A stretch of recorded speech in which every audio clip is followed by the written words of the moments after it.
भैया हमारे हक के लिए तो मांग रहे हैं, नियम है तभी मांग रहे हैं। हमारे जल्द से जल्द अनुकंपा नियुक्ति दे दीजिए। वो बहुत हम दुख और परेशानी में अपना जीवन बिताते 9-10 बजे से मतलब फ़ोन लगाए थे एम्बुलेंस के, लेकिन नहीं आया था। 2:30-3 बजे लगभग एम्बुलेंस आए। विधवा बहने आपके पास गुहार लगा रहे हैं भैया, मैं हाथ जोड़ के विनती कर रही हूँ कि अपने आप को समाप्त करके जाएंगे। यहाँ पर आ गए हैं घर से हम लोग, लेकिन अपने आप को समाप्त करेंगे यहाँ। अनुकंपा नियुक्ति शिक्षक कर्मी कल्याण संघ के द्वारा यहाँ बूढ़ा तालाब जो धरना स्थल है वहाँ लगातार प्रदर्शन किया जा रहा है। सूचना मिली कि अभी यहाँ कुछ महिलाएं बीमार हो गई हैं जिन्हें अस्पताल ले जाया गया। इस संबंध में बातचीत करने के लिए हम धरना स्थल पर मौके पर मौजूद है। आइए उनसे बातचीत कर जानते हैं कि आखिर हुआ क्या था, पूरा मामला क्या है। जी, कल तो हमने यहाँ दंडावत शरण करते हुए यहाँ से महिलाएं धरना स्थल से गणेश जी के मंदिर गई थी। सब लोग ठीक ही चल रहा था, लेकिन मौसम परिवर्तन से आज अचानक 4 लोगों की तबीयत खराब हुई, जिसमें से शांति साहू की ज़्यादा तबीयत खराब है। उनके पैर का जो चलना था वो रुक गया है और एकदम से जकड़न हो रही थी। तो हम लोगों ने पुलिस प्रोटेक्शन को कहा कि आप एम्बुलेंस बुला दीजिए। 2 घंटे के बाद एम्बुलेंस आई है। पता नहीं सरकार क्या करना चाह रही है कि सरकार सब कुछ देख रही है, फिर भी तत्काल निर्णय नहीं ले पा रही है। यहाँ पर इतने ठंड में यहाँ पर हम लोग दिन रात बैठे हुए हैं अपनी अनुकंपा नियुक्ति की मांग के लिए।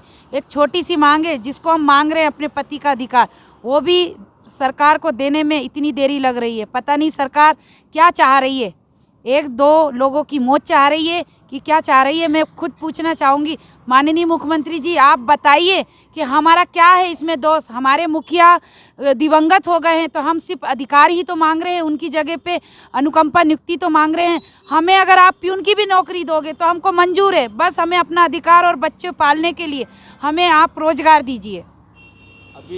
अभी अस्पताल ले जाया गया जैसे कि आपने कहा, तो अभी तक सरकार के कोई प्रतिनिधि या कोई ऐसे नेता या फिर और कोई अधिकारी आपसे मिलने की कोशिश की, मिलने आए देखने के लिए?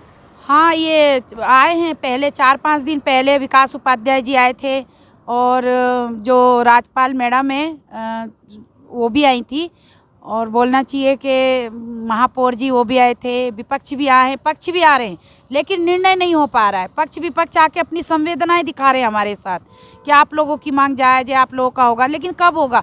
आज 53 दिन है, अनशन का 49वां दिन है। हम लोग किस तरह से यहाँ पर बैठे रहेंगे? ना हमारे पास खाने के लिए कुछ है, ना यहाँ पर ओढ़ने के लिए ना बिस्तर है। तो तबीयत तो ख़राब हो रही है। अनशन पे बैठी महिलाएं भी हॉस्पिटल जा रही है। लगातार हम लोग अपनी मांग को लेकर दिन रात बैठे हुए हैं। तो कब हमारा निर्णय होगा? माननीय मुख्यमंत्री जी जल्द से जल्द हमारा निर्णय कीजिए। हमें कहीं भी आप पोस्ट दीजिए, क्योंकि हम लोगों की स्थिति ऐसी है कि सड़क पे आ गई है और बच्चे पालने में इतनी तकलीफ हो रही है। इसलिए हम रोजी रोटी के लिए यहाँ बैठे हुए हैं कि हमारा आप तत्काल निराकरण कीजिए। जैसे कि आपने बताया कि लगातार जो सरकार के भी हैं और विपक्ष के भी लगातार आ रहे हैं, तो क्या आश्वासन दिया जा रहा है? क्योंकि आप तो मांग लगभग अब 49 दिन आप जैसे कि बता रहे हो, वैसे 53 दिन हो गए हैं। हाँ, दिन बता रहे हैं, तो क्या आश्वासन दिया जा रहा है आप लोगों को? बस ये दिया जा रहा है कि हम मुख्यमंत्री जी के पास बात को ले जाएंगे। हम लोग 20 अक्टूबर से यहाँ धरना स्थल में बैठे हैं, तभी से सीएम साहब के पास बात जा रही है। लगातार 24 अक्टूबर से अनशन भी चल रहा है, सब बातें जा रही है, सरकार के प्रतिनिधि आ रहे हैं, सब कुछ हो रहा है, लेकिन निर्णय नहीं हो रहा है। तो निर्णय करिए माननीय मुख्यमंत्री जी, तब तो हम यहाँ से अपने घर लौटे। अगर निर्णय हमारा नहीं होगा तो हम सब महिलाएं मुंडन कराएंगी। तो अभी जो हालात बने हैं, महिलाएं अस्पताल में भर्ती हैं, उसके बाद आप कैसे देखते हैं कि ये अनशन कैसे समाप्त करे सरकार और आपकी मांगों को जल्द से जल्द पूरा करे? कैसे देखते हैं? अनशन तो जारी रहेगा सर, अनशन तो जारी रहेगा। और देखते हैं सर, कुछ दिन और देखते हैं, उसके बाद तो हमने डिसीजन ले ही लिया है मुंडन कराएंगे। उसके बाद भी अगर सरकार नहीं सुनी तो उसके बाद क्या करेंगे? क्योंकि लगातार आप लोगों ने तरह तरह के जैसे कि आपने तालाब में भी कूद कर सरकार को यह जताया था कि हम अपना प्रदर्शन लगातार कर रहे हैं और हमारी मांगें नहीं सुनी जा रही। उसके बाद भी यदि मुंडन के बाद यदि सरकार कोई कदम नहीं उठाती तो उसके बाद का क्या रहेगा? अपने आप को समाप्त करके जाएंगे। यहाँ पर आ गए हैं घर से हम लोग, लेकिन अपने आप को समाप्त करेंगे यहाँ। तो उसके बाद यही है, लास्ट हमारा ये है कि हम जो 3 तारीख को आत्मदाह करने वाले थे, हमारे जो शिक्षक भाई आए और विपक्ष पक्ष लोग आके हमको समझाए तो हम मान गए थे कि नहीं ठीक है, आप लोगों की बात मान लेते। अगर हमारी बात पूरी नहीं होगी, मांग पूर्ण नहीं की जाएगी, मुंडन के बाद लास्ट हमारा यही रहेगा कि आत्मदाह करेंगे हम।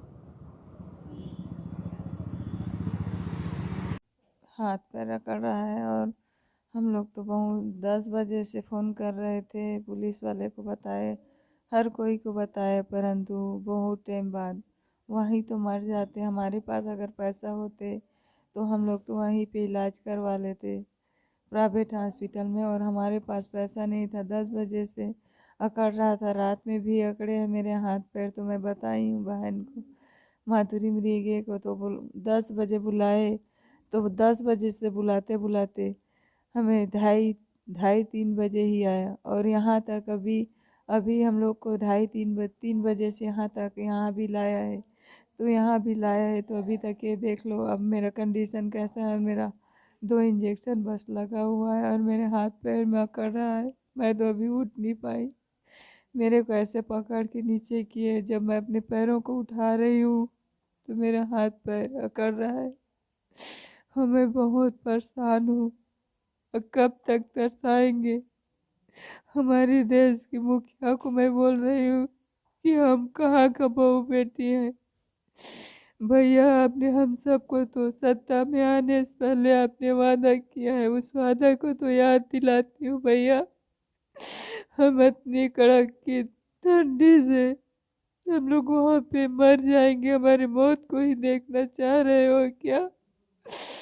हम इतने हाथ पाँव अकड़ रहे ताकि हमें यहाँ से बच के ना जाए, ऐसे सोच रहे हो तो कैसे भी करके मर भी रहे तो पर भी हम लोग धरना स्थल में ही मर जाए वही ठीक है। आपको अगर हम लोग की लाश लेना चाहते हैं तो ले ले भैया। मैं आपसे विनती करती हूँ और हाथ जोड़ के रिक्वेस्ट करती हूँ कि हमारी एक सूत्री मांगे अनुकंपा निकती है। पापा की साया को तो उठा दिए भैया, परंतु भाई भी था, वो भी मेरा बड़ा बेटा था, वो भी पहले पति खत्म हुआ, उसके बाद ससुर खत्म हुआ, उसके बाद बेटा खत्म हुआ। 12.5 साल का बेटा खोई हूँ, 12.5 साल का बेटा खोई। और मेरे पापा मेरे बेटे के सदमा बर्दाश्त नहीं कर पाए। मेरे पापा 1 हफ्ते में मेरे पापा 16 दिसंबर 2019 में चले गए और मेरा बेटा 2 दिसंबर 2019 में, और मेरा ससुर 3 जुलाई 2019 में गया और मेरे सास 20 मई को गए हैं।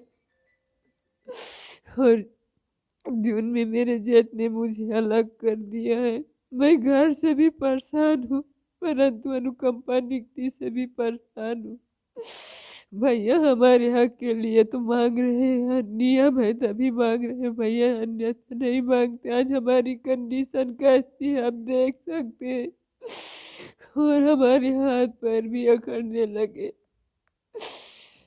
भैया आपसे मैं विनती करती हूँ, सिर्फ हमारी एक सूत्री मांगे अनुकंपा नियुक्ति दे दे, या तो हमें इच्छा मृत्यु दे दे। आपने मेरे को वादा किया था, हम सब बहने को वादा किया था सत्ता में आने से पहले। आज तो 4 साल गुजर गए, आज और कल करते करते आज विधवा बहने आपके पास गुहार लगा रहे हैं। भैया मैं हाथ जोड़ के विनती कर रही हूँ कि हमारी एक सूत्री मांगे, हमें तरसा मत भैया, हमारी एक सूत्री मांगे को पूरा कर दे। आज हमारे बच्चे भी कि ऐसे पढ़ेंगे ये करेंगे बोल रहे भैया, वो आप ही का बच्चे हैं भैया। मैं विनती करती हूँ हमारी आस को पूरी कर दे, बस इतना ही बोलना चाहती हूँ मैं। क्या हुआ था दीदी, पूरा क्या था, आप लोग को अस्पताल में क्यों भर्ती भैया किया गया? रात में बुखार आ गया था और हाथ पैर बहुत ज़ोर से दर्द दे रहा था। अब खुले में सो रहे हैं भैया, पूरा खुले आसमान के नीचे में, वहाँ अब इतनी ठंड ठंड में, और कुछ ओढ़ने ओढ़ने का कुछ नहीं है भैया, तो कैसे बुखार सर्दी नहीं आएगा भैया। अब माननीय मुख्यमंत्री से मैं इतना कहना चाहती हूँ, हम लोग इतना दुख कर रहे हैं, दुख कर रहे हैं, छोटे छोटे बच्चे लोग को छोड़ के आए हैं अपने घर में भैया। तो हाथ जोड़ के मैं माननीय मुख्यमंत्री से मैं निवेदन करना चाहती हूँ कि हमारा जल्द से जल्द अनुकंपा नियुक्ति दे दीजिए। वो बहुत हम दुख और परेशानी में अपना जीवन बिताते कर रहे हैं।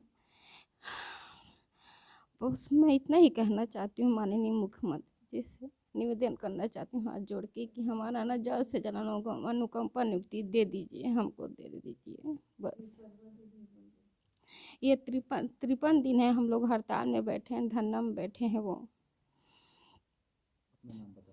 मेरा नाम प्रमिला बघेल है, जिला जांजगीर चांपा, ब्लॉक डभरा, गांव कबारीपाली।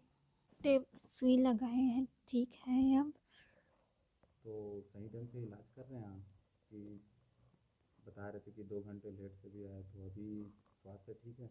हाँ ठीक है मेरा। क्या क्या मांग है आप लोगों की?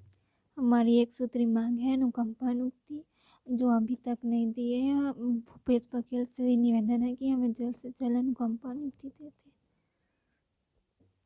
ये तो आप सरकार से जाके पूछिए कि वो हमारी इतनी पीड़ादायक हमारी संवेदनशील मांग को क्यों नहीं सुन रही है।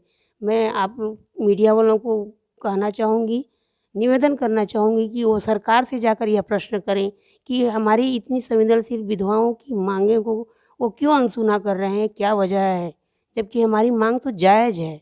हम जितने भी बहनें हैं वो कितनी तड़प रही हैं। दूसरे लोग तो जो जिनके पास पैसा है, वो तनख्वाह मिल रही है, वो अपना नियमितीकरण कराने के लिए मांग कर रहे हैं, जबकि हमारे पास तो कोई नौकरी नहीं है। हम आज परेशान हैं मानसिक रूप से। परिवार से भी एक विधवा जब विधवा हो जाती है तो वह मायके से भी और ससुराल से भी, दोनों से भी बहुत परेशानी उसको झेलना पड़ता है। इस संवेदना को एक विधवा ही समझ सकती है, एक संवेदनशील स्त्री ही समझ सकती है हमारी पीड़ा को। अब पता नहीं हमारी सरकार कौन सी मूर्ति बन के बैठे हुए हैं, न गूंगे बहरे और अंधे बन के बैठे हुए हैं। हमारी इतना दर्द उनको समझ में नहीं आ रहा है। आज हम लोग इतने पीड़ित हैं, सभी को समझ में आ रहा है। दुनिया जो भी हमको देख रहा है हमारी पीड़ा को, वो एक बार हम हमारे लिए दुआ कर रहा है कि आपको जल्द से जल्द अनुकंपा नियुक्ति मिलना चाहिए। सबके मुख से यही शब्द सुनने को मिल रहा है, पर सरकार की संवेदना इतनी असंवेदनशील हो गई है कि हमारी पीड़ा को न देख रहा है, न सुन रहा है, न समझ रहा है। फिर भी मैं सरकार से निवेदन करना चाहती हूँ कि वो हमारी पीड़ा को समझें और हमें जल्द से जल्द अनुकंपा नियुक्ति देने की कृपा करें। सर हम लोग आज 53 दिन हो गया अपने अनुकंपा नियुक्ति की मांग को लेकर के बैठे हैं। वहाँ पर बहुत मतलब हम लोग को परेशानी हो रही, सांप बिच्छू अन्य कीड़े मकोड़े से वहाँ पर तो इतनी बदबू है कि वहाँ पर हम लोग सो रहे हैं तो भी मतलब बहुत परेशानी हो रही है। आर्थिक, मानसिक और शारीरिक रूप से हम लोग बहुत परेशान हैं सर। फिर भी मतलब एक सरकार संवेदनशील है, लेकिन हमारी संवेदनशील को क्यों अनदेखा कर रही है। हम यही सरकार से जानना चाहते हैं कि हमारे एक संवेदनशील को क्यों अनदेखा कर रहे हैं, हमारी पीड़ा, हमारी तकलीफ की क्यों नज़रअंदाज कर रही है सर। हमारे जितने भी अनुकंपा भाई बहन हैं सभी कोई परेशान है और निवेदन करना चाहते हैं कि जल्द से जल्द अनुकंपा नियुक्ति दे सरकार, ताकि सभी के आर्थिक, मानसिक और शारीरिक जितने भी तकलीफें सब दूर हो। और वहाँ पर धरने स्थल में हमारी 4 बहनें आई हैं, तबीयत खराब हो गई, एक को एडमिट किया गया है और 3 को अभी छुट्टी देने वाली है। डॉक्टरों के द्वारा कहा मतलब क्या कहा गया, अभी क्या हालत स्थिर है, कैसे है? डॉक्टर लोग बोल रहे हैं कि इनकी शारीरिक और मानसिक दोनों कमज़ोर हो रहे हैं, तो अपने सेहत के लिए ज़रूर ध्यान दें। आज सेहत है तो कल नहीं रहेगी तो फिर कमाने में कोई फ़ायदा ही नहीं है। और बच्चों के किस तरह से पालन कर पाएंगे, जब सेहत ठीक रहेंगे तभी तो बच्चे का लालन पालन कर पाएंगे ना। तो सेहत का भी ध्यान दीजिए और स्वस्थ रहिए बोल रहे हैं। तो अभी सही समय पर इलाज यहाँ मिल रहा है कि नहीं मिल रहा है, कुछ दिक्कतें? अब यहाँ पर लाए तो सही समय पर इलाज मिल रहा है सर। अभी वहाँ मतलब बता रहे थे कि आपके जो अध्यक्ष है जी माधुरी मिलेगी, वो फोन करने के काफ़ी देर बाद एम्बुलेंस आई। हाँ 10 बजे ये फ़ोन लगाई थी। इन लोग को ये बहने की तबीयत बहुत मतलब पहले से ख़राब हो गई थी, तो 9-10 बजे से मतलब फ़ोन लगाए थे एम्बुलेंस के, लेकिन नहीं आया था। 2:30-3 बजे लगभग एम्बुलेंस आए। अब वो एम्बुलेंस वाले लेट किए तो इसमें और ज़्यादा अधिक तबीयत ख़राब हो रही है सर इसमें। अब यहाँ आने से तो डॉक्टर लोग अपने इलाज चालू किए हैं तो ठीक है। अभी फिर भी मतलब उठने में दिक्कत हो रही है इनको, अभी पैर में बहुत अकड़न हो गया उनका। अपना परिचय बता। मेरा नाम अन्नपूर्णा पांडे, जिला बिलासपुर से हूँ।